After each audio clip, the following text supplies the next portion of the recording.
વરસાદ આવે અને સૌથી વધારે કંઈ ખાવાની ઈચ્છા થાય જે તે ભજીયા. આજે હું તમારી જોડે ઘઉંના લોટના ભજીયાની રેસીપી શેર કરી રહી છું.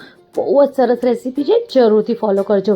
2 બટેકા લેવાના છે, એને એકદમ ઝીણીથી આપણે છીણી લેવાનું છે.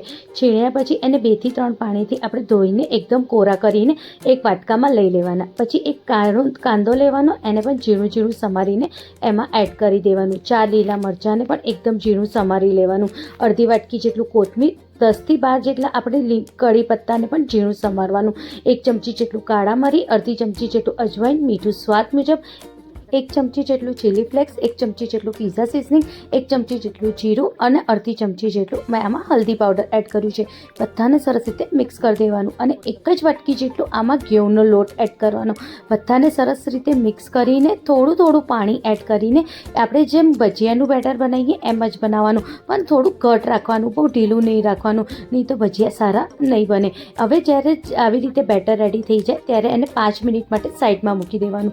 તળતી ફેરી એની ઉપર 2 ચમચી જેટલું ચોખાનો લોટ અને 2 ચમચી જેટલું સોજી એડ કરવાની અને બરોબર બધાને મિક્સ કરી દેવાનું.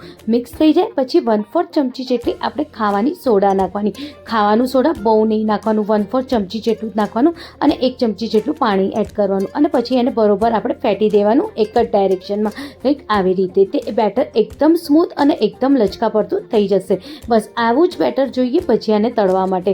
હવે ગેસ ઉપર આપણે મીડિયમ ફ્લેમ ઉપર ગેસમાં તેલ ગરમ કરવા મૂકવાનું. મીડિયમ ફ્લેમ ઉપર જ્યારે તેલ ગરમ થઈ જાય પછી આવી રીતે આપણે એક કરીને ભજીયાને આવી રીતે તળવાના.